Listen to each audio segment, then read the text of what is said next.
ATMAs, Scotland's largest travel agency and sponsors of Killie, offer top quality holidays with a full range of travel services aimed at providing the ultimate holiday experience.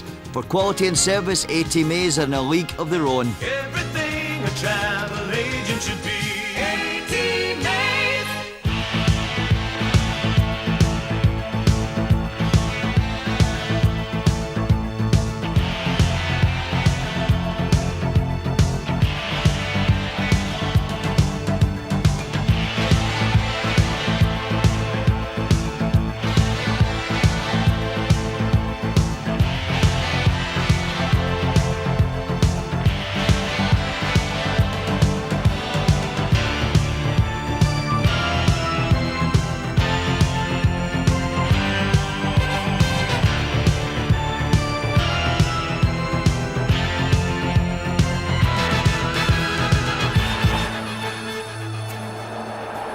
Has gone mad, he's running onto the field.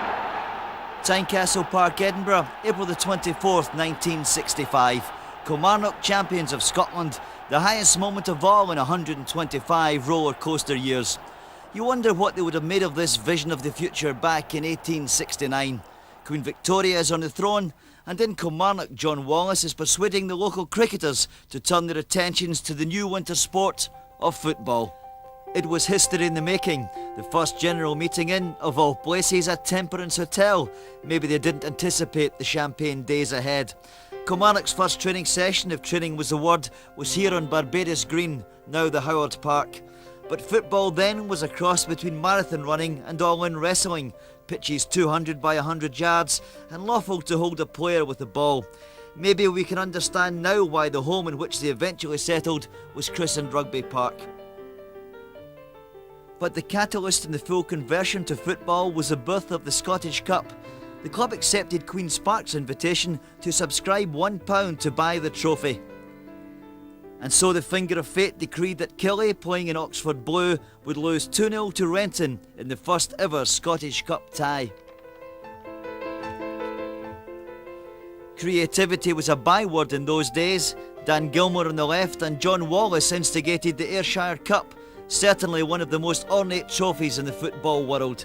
It was prestigious too then, held in the kind of esteem normally reserved for the county's most lauded legends. 1879, the earliest known team picture, and Killie coming out of the dark ages. This side played local rivals Portland and again billed as a grand match under electric lights. It was 75 years before Killie played under floodlights again. Still, there was brilliance on the park. The first trophy won, Hereford beaten in the Ayrshire Cup final. And the committee posed for the obligatory celebration picture. But winning was becoming a habit. 1891, champions of Ayrshire. By now the Scottish League was up and running without Kilmarnock.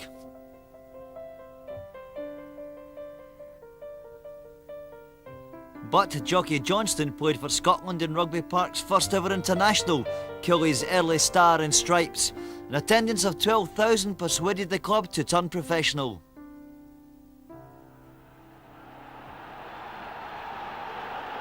Professionalism worked, and then some. James Bummer Campbell, and history insists that was his nickname, scored 8 times in a record 13-2 victory. It was Saltcoats Vicks who were hammered on the way to ultimate glory in the Scottish Qualifying Cup, where Motherwell were dismantled 4-1 in the final. And the seal of approval continued. In 1898, Killie won the Second Division Championship and arrived at Hampden for their first Scottish Cup final.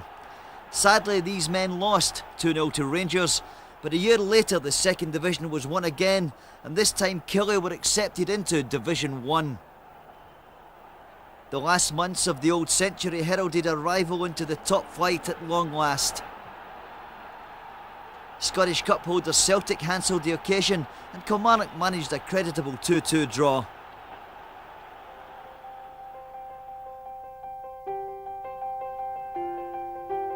But ultimately the going became too tough, and by 1906 a share flotation was required to inject much needed capital. Suddenly though, sponsorship was born. King Taylors offered an overcoats for goals deal, and the players responded, especially Andy Cunningham. 18 goals that season, he could have used a sponsored wardrobe. The end of the Great War marked the celebration of the club's golden anniversary, and the partygoers could reflect on some golden days and glittering stars of a bygone age. Sandy Higgins, the first man to play for Scotland. Robert Russell, nicknamed the Cutler. J.Q. McPherson, trainer of Kilmarnock, Scotland and England. Bob Templeton, the Stanley Matthews of his day. Willie Killie, the record scorer. And Charles Smith, player and chairman and the club's first historian. As it happens, recorders of Kilmarnock's history were heading for a busy time. April the 17th, 1920, and 95,000 pack into Hampden to see Killie Short and J.R. Smith score in a 3-2 win over Albion Rovers in the Scottish Cup final. The club name was there, inscribed among those who had blazed the trail for the Scottish game, and 9 years later Kilmarnock won the Cup again. April the 6th, 1929, and Captain Matty Smith shakes hands with Rangers' Tommy Muirhead, with 114,708 witnessing the occasion. Rangers were alleged to be invincible and were 16 points clear in the championship race, but it was Kilmarnock goalkeeper Sam Climie who was unbeatable. He saved a first half penalty from Tommy Craig. Killie were on the way. Goals from John Aitken and Jimmy Williamson secured the win, but for Matty Smith it was the second win in a decade. Son Bill is suitably proud of his father's achievements. He's the only Kilmarnock player, ever to win 2 medals with Kilmarnock, and nobody else in the club has received 2 Scottish Cup medals. So in that respect, I'm very proud of this medal. Proud of them both, but especially the second one he got. He was the boy in the 1919 team, and he was the veteran in the captain in the 1929 team. I think it was Sam Climie that said it, that my dad had told them, hold them out to half-time, boys, and we'll win. And then, as you know, they got the penalty, and Sam Climie saved the penalty, which was put them on the right road, and they went on and scored another goal. And that was the climax, 2-0 against Rangers. And it also, in that particular year, they'd beaten Celtic in the semi-final, which was quite an achievement for a provincial team at any time, but in these days, to beat Celtic in the semi and Rangers in the final was, to my mind, was a fantastic feat.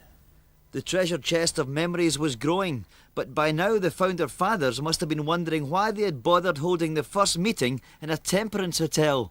I used to hear my dad telling the story about the Kilmarnock trainer always moaning about the amount of whiskey that Kilmarnock Football Club went through, and it was not for drinking.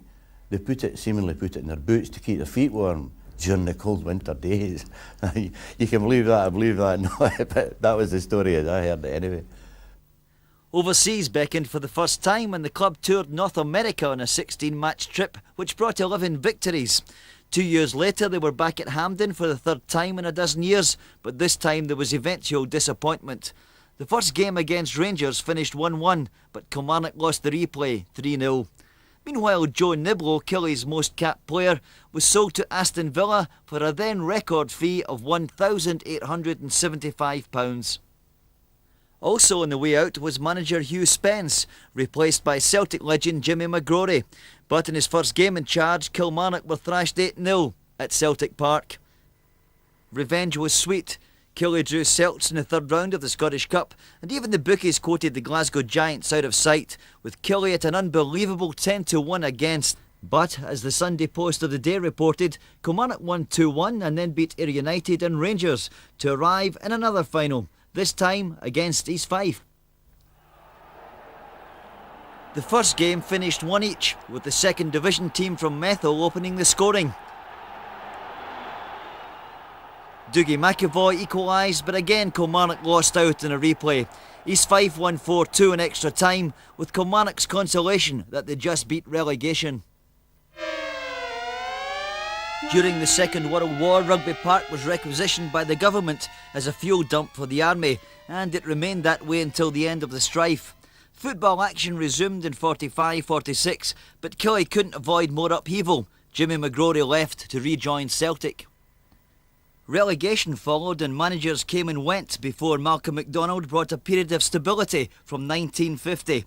Indeed, in 1952, with his team still in the second division, he engineered a road to a League Cup final against Dundee, with Rangers conquered en route. And 1 year later, Killie were back in the big time.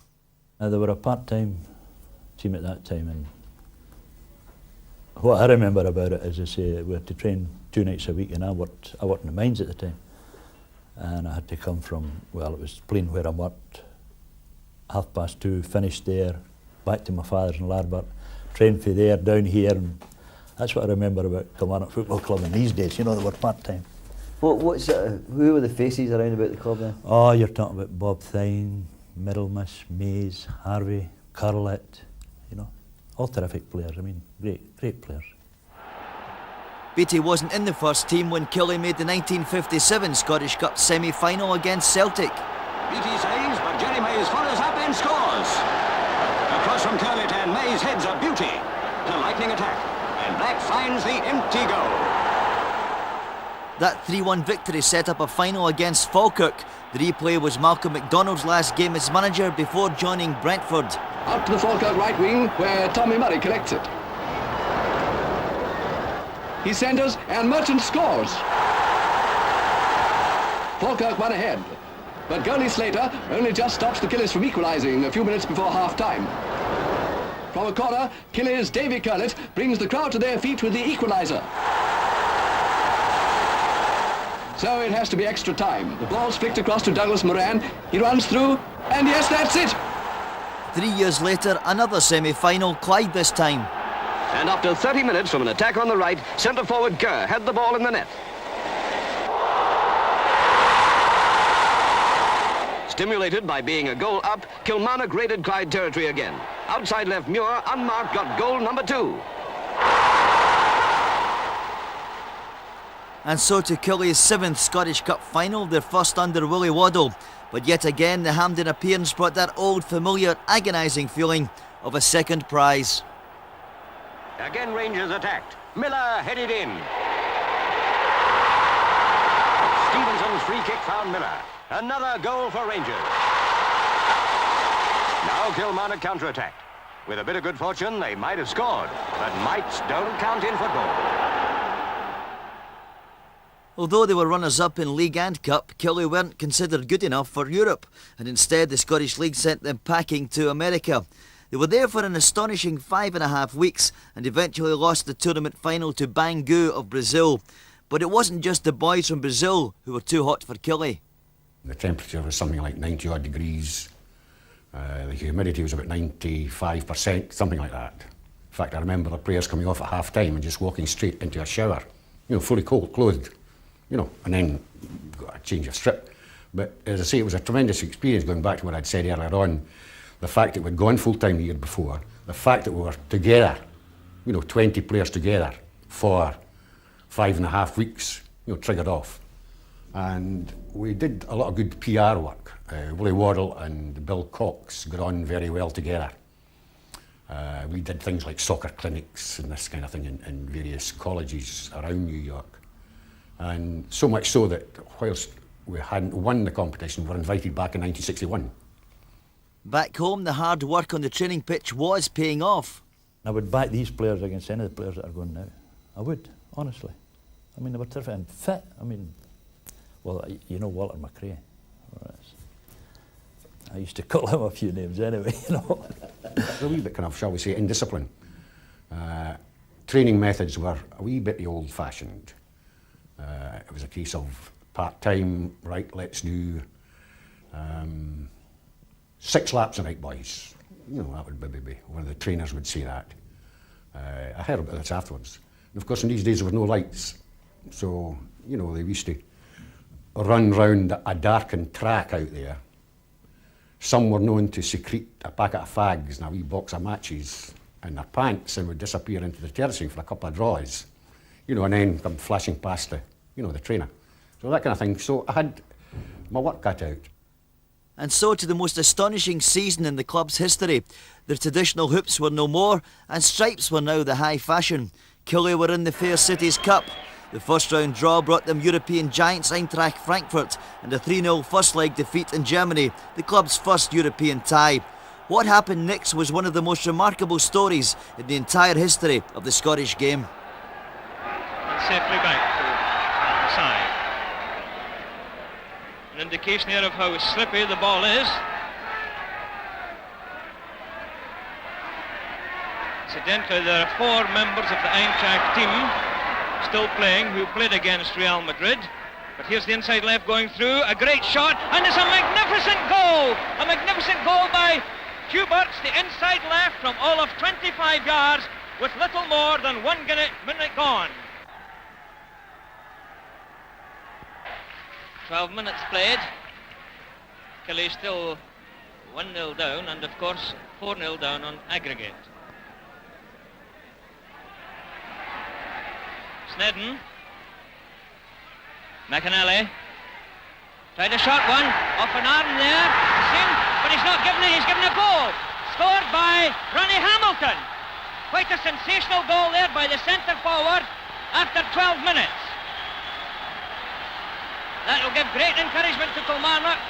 I thought that the centre half definitely handled the ball. It might have been inside the box, but the referee allowed play to proceed, and Ronnie Hamilton snapped up that pass from McAnally to make the score. Eintracht 1, Kilmarnock 1.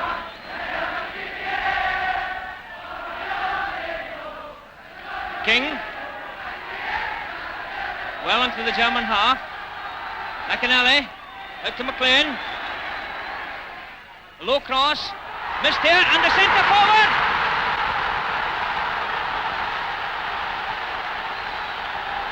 A tremendous goal there. And the scorer, Brian McElroy. Outside left, Brian McElroy. Thunderous applause for that goal in the 16th minute. Free to Killie, just inside the Eintracht half. 5 minutes gone on the second half. Rory with the kick, even left back McFadzean's up for it. And he's in position. And he's headed it into the net! A sensational third goal for Kilmarnock. Headed into the net by left back Jim McFadzean after 5 minutes of the second half. And listen to the crowd roar.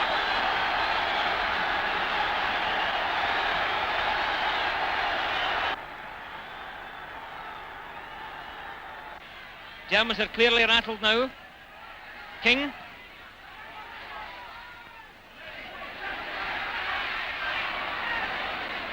Huberts. Blocked by McAnally.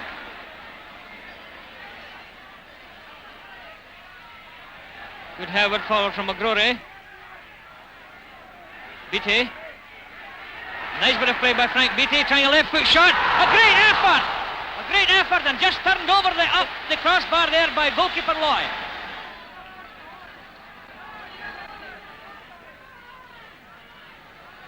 Fazin.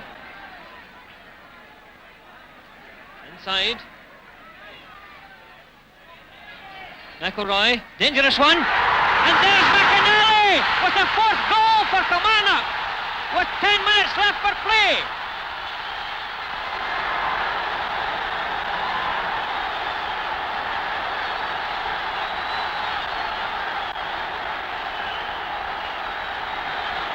Little wonder the field is being invaded here at Rugby Park with hundreds of delighted boys. Kilmarnock have done what seemed almost impossible. They've pulled back a 3-goal deficit, and there's still 8 or 9 minutes left for play, giving them a tremendous incentive to even go on and put Eintracht out of the Mercedes Cup. Right back, King to take it. Right on target. Krause back defending.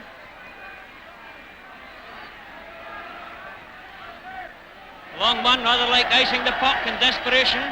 Anything to keep those eager Kilmarnock forwards away from goalkeeper Loy. Hamilton. Back to McLean. A low one. And it hit the upright. A tremendous shot. There's McFadzean. Hamilton. Back to King, out to McLean again. What a climax! Another great cross. Throw to Killie, 4 minutes left for play.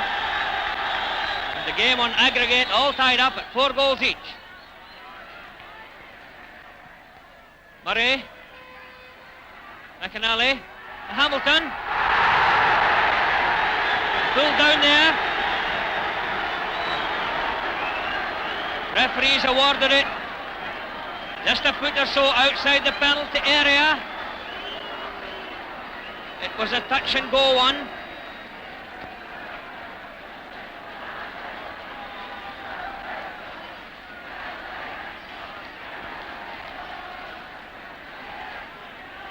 It's as though Snedden may try a chip, or is it to be King? Snedden, a short one, and it's a goal!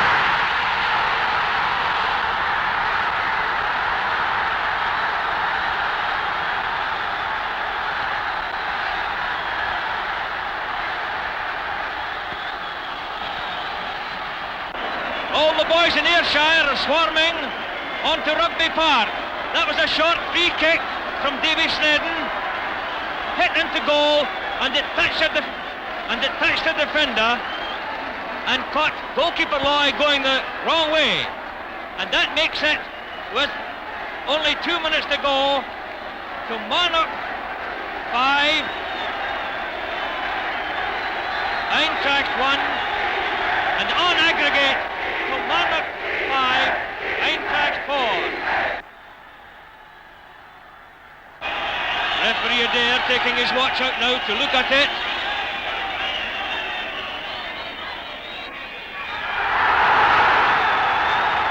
And there is the final whistle, with Kilmarnock victors by 5 goals to 1 in the Spare Cities Cup tie, and on aggregate through to the next round by 5-4.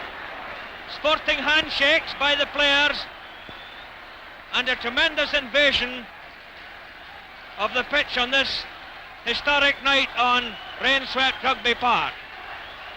And I remember it was an Irish referee, and somebody got injured at the time, and I think it was, I can't remember who it was, but anyway, I said to the referee, I said, how long is there to go for this time, you know? And he turned around and says to me, never you worry about the time, son. He says, you've plenty of time to get another goal. And anyway, as I say, the game started again, and we scored about the last couple of minutes, you know. And the scenes that night were terrific.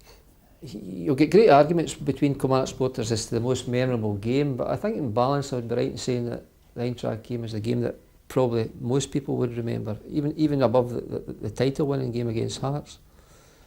It was just such a special evening. I think the crowd was 16,000 that night, but it felt as if there was 160,000 in the ground. The crowd just seemed to sense from a very early stage that something special was taking place that night, and they were privileged to be there and be involved in it. And just everything, I think, went in our favour that night, apart from the fact that Germany scored, I think, the first 5 minutes, and that was them up 4-0. But as I say, it was just one of these one-off nights that just, we could have beaten MD, I think, that night with 3, 4, 5 goals.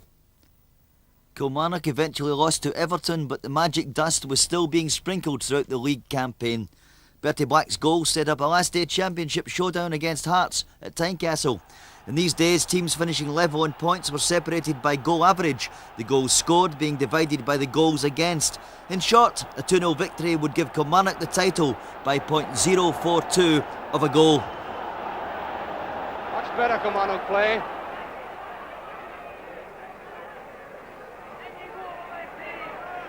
Still McAnally, McLean. It's a beautiful one, Snedden's a goal!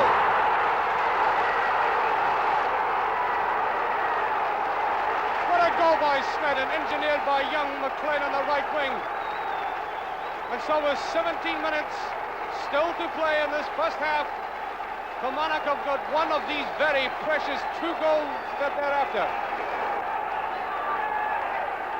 Well, if you'll pardon the cliche, the fat is certainly in the fire. With almost 60 minutes of playing time to go, and anything can happen. A beautifully engineered goal, worthy of a great game.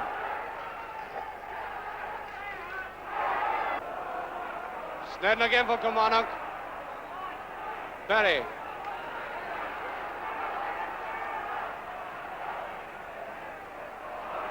Snedden. Bertie Black. Still Black. He's putting him forward to McElroy. And it's a goal! It's a goal by McElroy. Hamilton again. Gordon's in there. Watson clearing. McAnally. Well, I don't know how long this game's going to go on. It's played well overdue by me. A great save! Magnificent save by Ferguson. There is Willie Waddle. Right on he goes. There is Willie Waddle, and what a joyful man he must be. Fantastic scenes. Waddle being hugged by supporters, by players. And if ever a man has gone out of Scottish football with a blaze of glory, it's Willie Waddle. Fantastic scenes at Tynecastle. One of the most magnificent fights by a team I've ever seen. The only time I've seen him excited at the deal was when the final whistle went.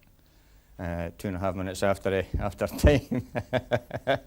The wee story about that was Noddy McNeil was the assistant, and he was saying, what time is it? He says, oh, it's 5 minutes ago. Shut up, shut up. I don't want to know the time. But once the final whistle was supposed to go, is he not going to blow the whistle? Not going to blow the whistle. These are famous pictures of Willie coming onto the park. Yeah, that's the most excited I've ever seen the man at any time. He was excited at the Eintracht match, but the only thing he did that night was come in and shook all our hands, and that was it.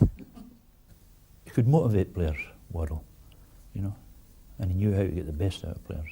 And he got the best out of Kilmarnock players. We came back and came through the town, and there was thousands and thousands of people. We started at the top and came right down to the Glencairn Square. And in fact, I saw my mum and dad. I couldn't speak to them because we were on the bus. And we lived in Barbados Road, which is just from between the square and here. So my wife was expecting Catherine Ann then. And I said to the boss, I said, let me off at Barbados Road, I'll get Rena and I'll come over. Right? So I gets off at Barbados Road, runs up the stair. I says, where's Rena? She's over at the park. So David had to run for Barbados Road, which is about half a mile from here. And I gets to the front gates and they're shut. So I said, oh, what did I do? So there's a big crowd wanting to get in. So I'm pushing my way forward. And I says, you got to let me in. I said, sergeant at the gate. He said, nobody getting in, son. I says, you not kidding me? And he looks down and he says, oh, it's you, David. Aye, on you go. And so the league flag flew proudly over Rugby Park as Malcolm MacDonald returned as manager. As champions, Europe beckoned again, and there were more unforgettable nights. Mighty Real Madrid were held 2-2 at Rugby Park, and the club reached the semi-final of the Fair Cities Cup before losing out to Leeds United. In turn, Walter McRae was promoted from trainer to manager to replace Malcolm MacDonald and was in charge for the centenary game against Eintracht. The dawn of the 70s saw another semi-final and another foray into Europe, but the first indications of a looming depression were showing. Part-time football, and then in 1973, relegation. But in the lower division under Willie Fernie, Killie thrived. Record goals, record points, and another record, Paper Roses.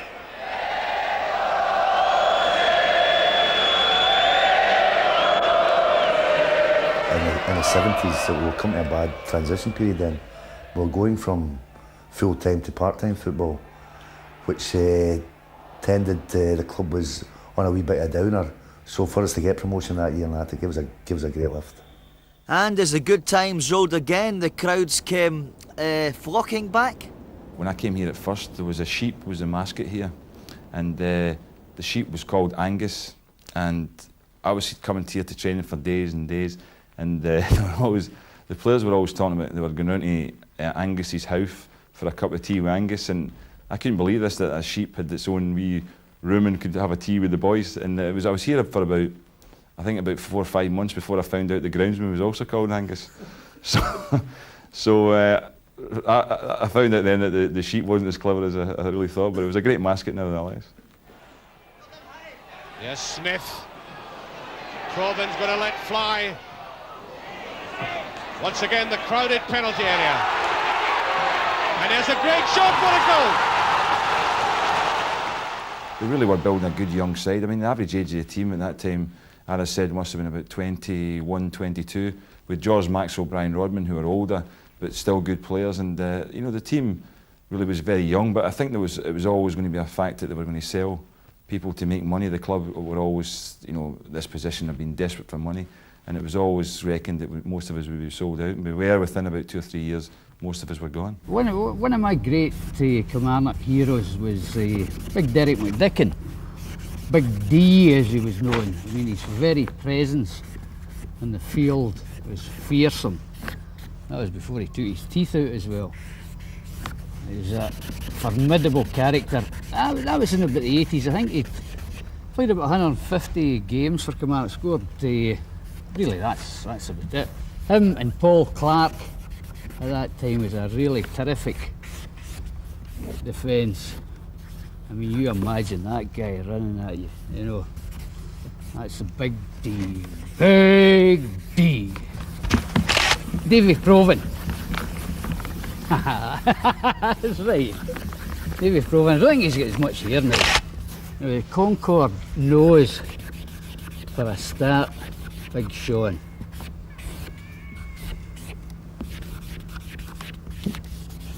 Sean McSkimming. This is a trick question. What is this? You've got to guess, folks. What is this? That is Bobby Geddes at a corner. Nowhere. But in truth, Bobby Geddes has always been a big draw for the Killie fans. Another instalment in a fantastic dynasty of goalkeepers at Rugby Park. The advantage was that they could pick the right people, you know, and then train them up. I know the training wise, I think it helped a lot as well. I can remember lots of winter's nights around the back there in the training ground with Jock Murdoch, and he really installed the tradition of goalkeepers into you, you know. Alan McCulloch was the goalie in '79 as Killie fought to stay in the Premier Division. That's a good looking ball as Doherty goes in. Good running by Doherty, a great chance. He's done it. 1-0. 14 minutes of the second half gone. But the following year that battle was lost. McCulloch injured, Killie's pride badly hurt in an 8-1 thrashing by Rangers. Obviously we were part-time at that time, and I worked locally as well, and you get your work and you're always getting reminded about it, you know. There's always somebody will come up and say to you, you know what football's like. Somebody always, you know, Rangers fans about the place. Fortunately not so many of them about Kilmarnock now. But just when it seemed things couldn't get any worse, guess what? They did. Jim Clooney came and went as manager, and then under Eddie Morrison there was the Highland Massacre. I just can't describe my emotions that day. I was so sick. I think I would have committed suicide if it wasn't for Bill Monroe. And unfortunately I was wearing a big black coat in the dugout that day.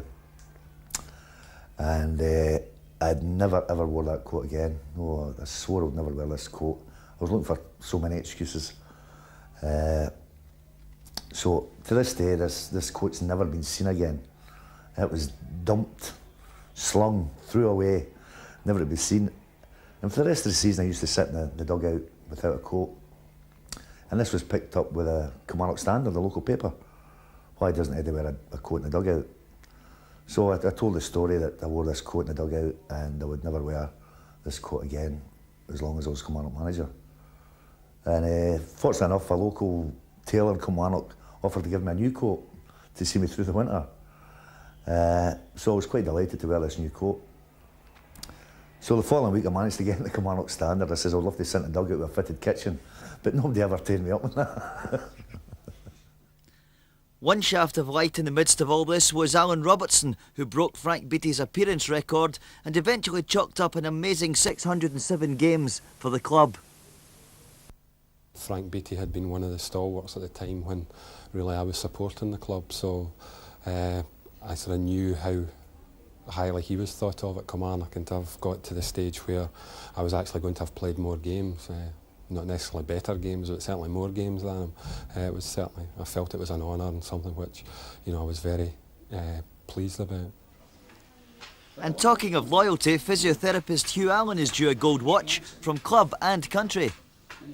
Well, yes, I've done, I think, 171 internationals in my time with the Scotland team. What's it meant to you to represent Kilmarnock as a club with the international team? Oh, I think I feel thrilled about it. It's always an exciting time for me, and it's a complete break from the usual routine. And yet, over these years, not too many of the players have gone with you in international duty. Sadly, no.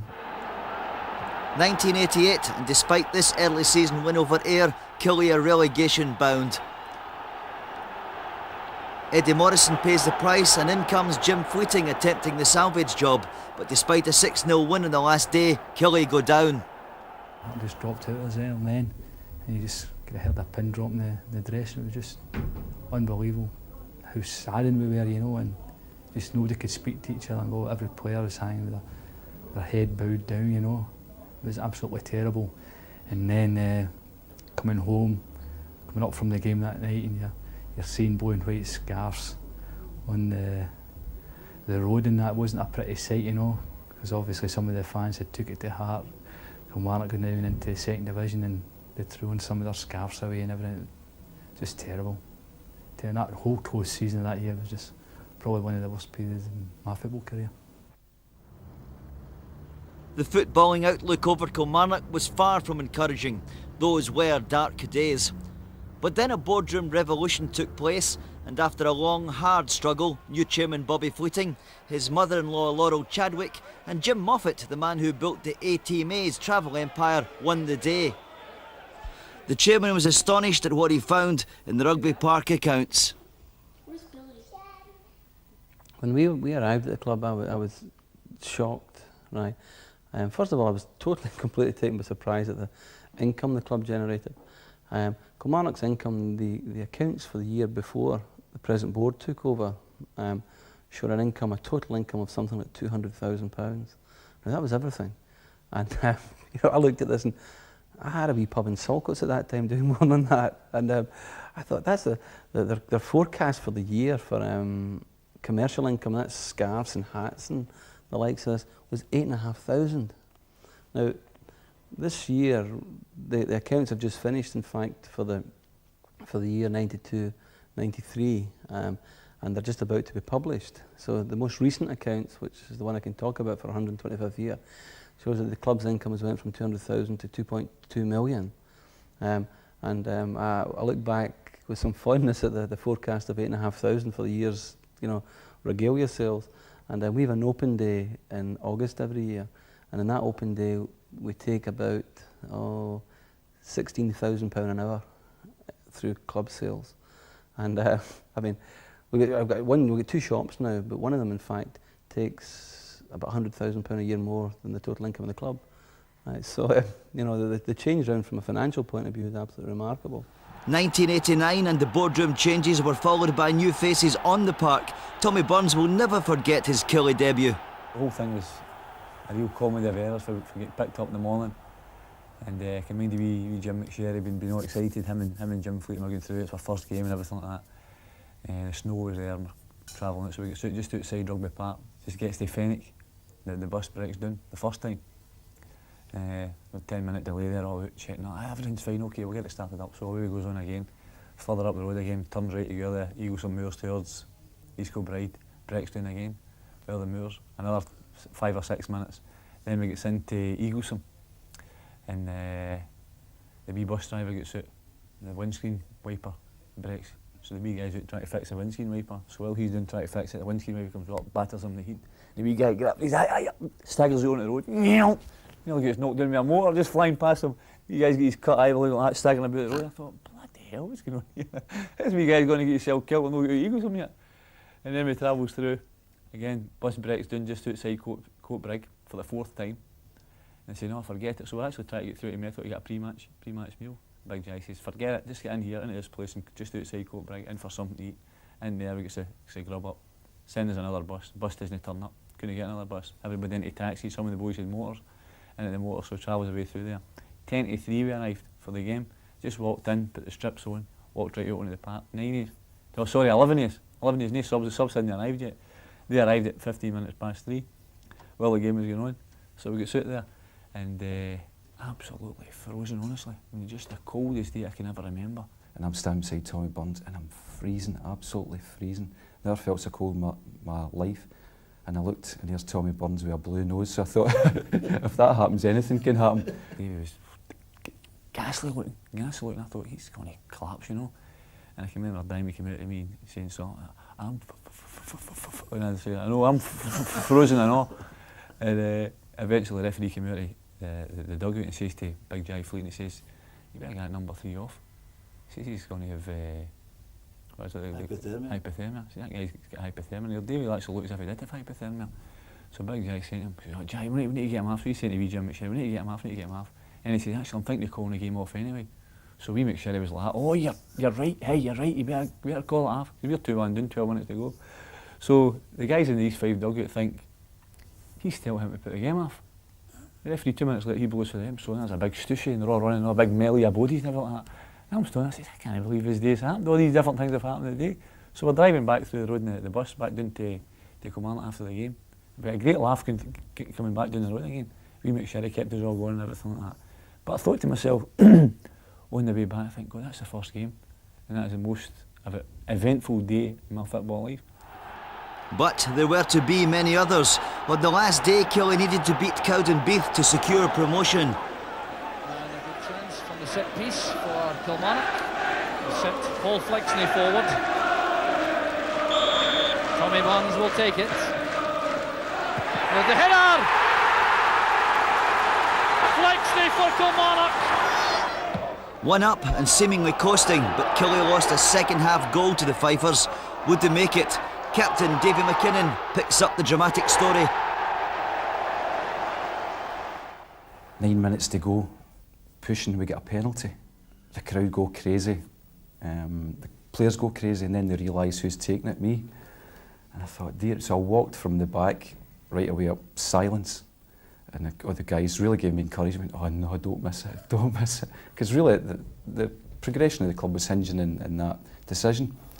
So I remember placing the ball in the spot. I looked at my family were in the enclosure, my wife, my kids, my friends, and I looked and they're all blindfolded. They're saying he's not going to score because they know what I'm like as a penalty taker. So I walked up to it and I thought, right, I'm going to hit it as hard as I can because if you place it, it's a nightmare if you miss. So about 2 or 3 steps back, blasted it as hard as I could, right into the centre of the goals, and it went in, you know, and the crowd erupted. And I think in the TV after it, you actually saw the expression in my face, the relief. But in actually looking at the replay from behind the goals, it missed Willie Lamont, the Cowdenbeath goalkeeper, by about an inch. So if it hit him in the head, it probably went in the other goals. But great times and great celebrations after that, and that sort of laid the base. I was quite thankful that I was part of the base for the club to move on and the progression that they made after that.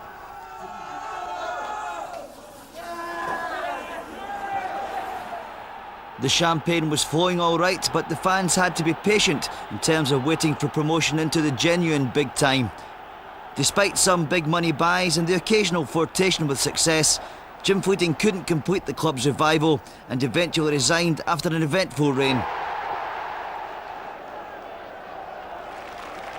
92-93, Tommy Burns in charge and things looking up.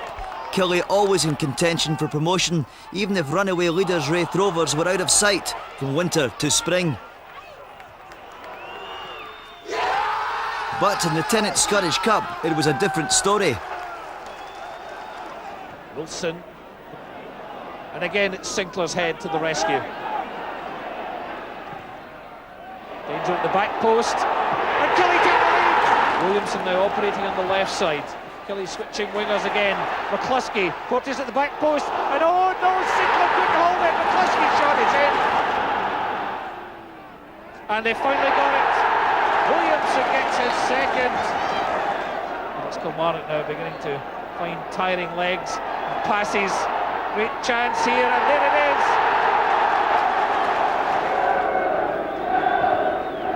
Sinclair commits himself, and it's drilled in off the line, but Kilmarnock have done it again. Good person through the gap for Burns, he's onside. It's a great chance for Kilmarnock. Tommy Burns, and it's bounced over the bar. It was heartbreak in the next round against St Johnstone. Tommy Burns shot agonisingly over. Kilmarnock out. The manager's face told the whole story. In the championship race, the erratic form ran and ran, but there was a peppering of magical moments.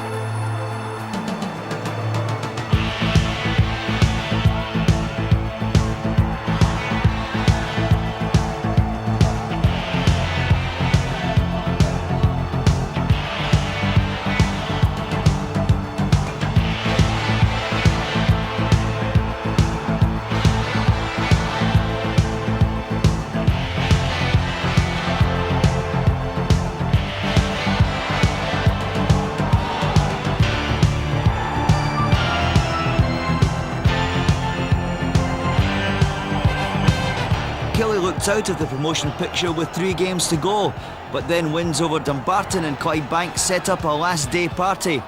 No change there then. We needed a point to go up to the Premier Division, and luckily enough it was the players had been sort of more or less through it all before, you know, with the same sort of playing staff, and so we knew all the players here then knew what pressure was like, and I think the experience we had in the team brought us through in that game against Hamilton. Tommy Burns knew the match had never been a classic, but there was much ado about nothing, because it was enough to take the club back up there where they belong. The team had taught the division how to play football, and now the fans showed the world how to party.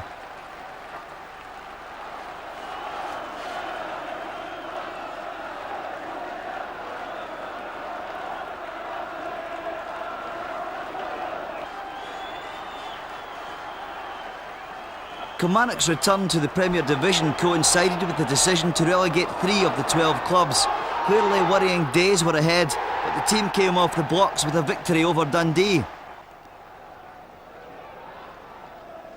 By the time they took on Rangers, they had 1 win out of 4, the League Cup was a memory, and the champions hadn't lost at Ibrox in 17 months. It's a nice switch of play to Sean Skimming.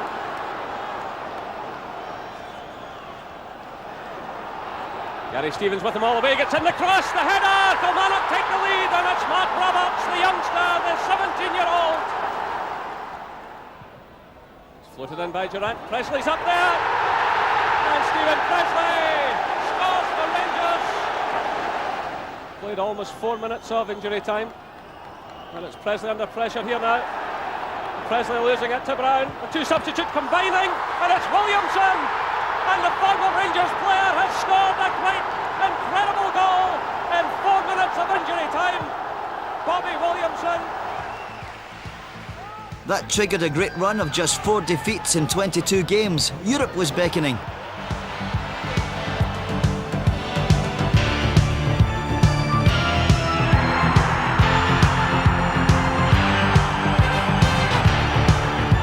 By Tennent's Scottish Cup time, Killie were paying the price of having a small squad, but the boys sure were up for the cup. There's a great reverse ball. Gus McPherson popping up in the most unlikely of positions. McSkimming! Ayr United, Morton and Dundee had fallen along the road to Hampden, and so in the semi-final, Rangers passed Kilmarnock's way again. Short corner, Mitchell with Brown. Good ball in. There's Tom Black. He's the only goal for Kilmarnock. Over the far side, Durant calling for the ball. Black trying to get unturned. There's Durant. Up goes Haitley. An equaliser. No. Yes, it's been given. Rangers eventually won 2-1, but was that ball really over the line? You'll never convince Ray Montgomery, and no one was closer to the incident. Well, truthfully, hand in heart, I can say that the ball wasn't over the line, you know, and I'll be sticking by that one. So, forever. But the cup heroics were at the cost of league consistency, and the team plummeted into the relegation area. But a win over Celtic helped the cause. Still Williamson getting through. He's keeping the ball in play, get away from McNally initially. Now it's Brown. Lobbing the goalkeeper. Oh, that's magnificent. There were just 2 games left in the season when Killie played Rangers in the last match at the old Rugby Park. Victory was vital. There's Black again. He scored! Came so close, a short time ago, but this time there's no mistake and Kilmarnock are in the lead. And so the Blue and White Army invaded Easter Road for the last game of the season, but by now the team were past masters in the art of cliffhanging. The requisite draw for Premier Division survival was delivered. It was remarkable, just the change to think when we went to East Fife for that first game. I think it was maybe 600-700, and then the last time I played for Kilmarnock was at Easter Road against Hibs, and you're talking about having over 7,000 at an away game. And the group of players that I was fortunate enough to take over there, the incredible efforts they put in for us was something, you know, nothing short of remarkable.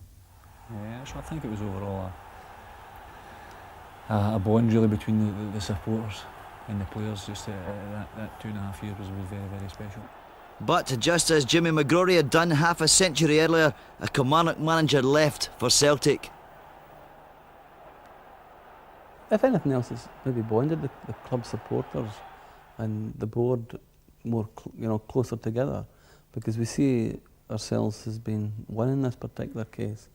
The only reason why I've continued with it is for the sake of the club. There is no personal benefit associated with any board member in this thing. We feel as if the club has been wronged, and we've been vindicated with that with the decisions of the league and the SFA. The club have been wronged, and it's my responsibility as chairman to make sure that wrong's righted. John, nice and sharp, come on all the time, forward in that box all the time. Come on down. Same as last week, we're looking for 3 points a day again. That's what we're after. Very free, lads.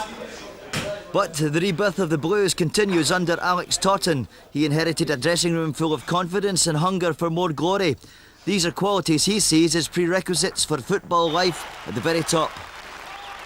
Never stop as a manager. You're preparing all week for one thing, a Saturday afternoon, the training, and you're going to games at night, and I've been in England watching players, and you're never satisfied as a manager, because I feel I'm fortunate to be manager of Kilmarnock because it's a big club, a very ambitious club, and obviously delighted to be here. But I want a quality side. I want a side to play very good football, to score goals so that the fans are going to come back week in, week out, follow the team at home, away from home. And I just want a team really that the fans are going to be very proud of, and it's up to me as manager to get the best players that I possibly can. Ability is clearly not a problem in the team, consistency is, but the manager has set his sights high. Long term, obviously I'd love to bring a cup here of some sort, whether it's a League Cup, or like say the Scottish Cup, or Europe. I think that would be a big plus, and I think the club is ambitious enough, they want to do well. The fans have been fantastic to the team and to me since I come, and I think the players as well, they're determined, because so far they've made my job easy because I've given great commitment not only to myself but to the club. And but long term that's got to be the aim, a cup of some sort, or Europe. If a league comes along that'd be great, but I think this is a very good club, a big club, very ambitious club, and it'd be great to get success here. Kilmarnock Football Club have been evolving longer than any other senior professional side in the country. But even in that glorious 125 years, there has never been a time when so much has happened off the park in such a stunningly short period. The club knew wilderness years, but they say you can never enjoy the feast until you've lived through the famine. My ambition has been stated, it's European football that I want to get back into. I want Kilmarnock playing European football, and I want them playing European football on a regular basis. That was my stated ambition. It's still the same. What I'd also like to do is now that we're spending so much money getting the stadium ready, I've got to work very hard to eliminate that debt. So there's a twofold thing there: get into Europe and eliminate debt. One's almost a contradiction of the other, but that's really what we've got to try and do. So the future for Kilmarnock is we've got a new home, is to get back into European football and get back in a solid financial base again. So will you, the fans, ever see the likes of this again? It won't happen if you don't nurse the dream.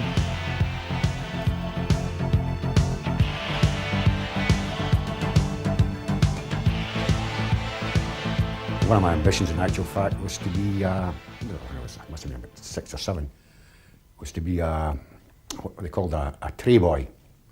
You know, who used to go around the field shouting chocolate, tuppence a bar, apples 1 penny. I think all the strips were a disgrace while I was here, actually. There wasn't a good one. I signed for Killie on the basis we wore blue and white stripes, and I don't think it was until I was away from the club we went back to blue and white stripes, and that's one of my disappointments about being here as well.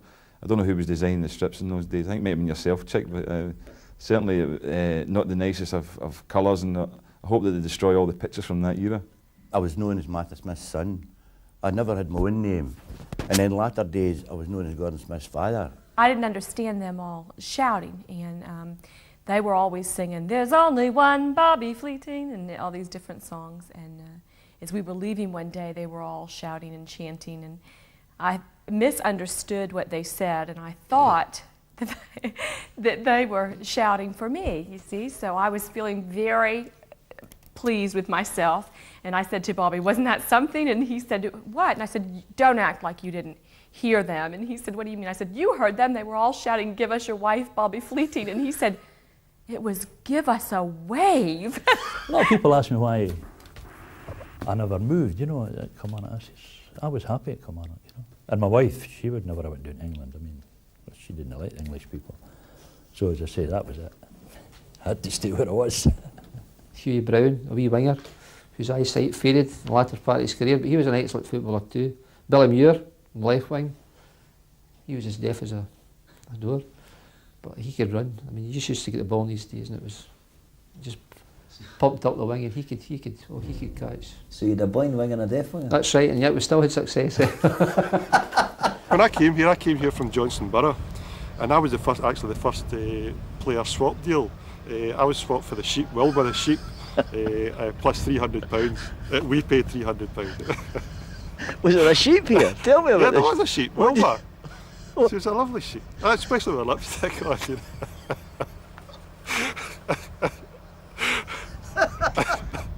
I felt so sorry for the fans and so sorry for the players who had let the fans down. No, I could actually choke each and every one of them. No. What was Why did you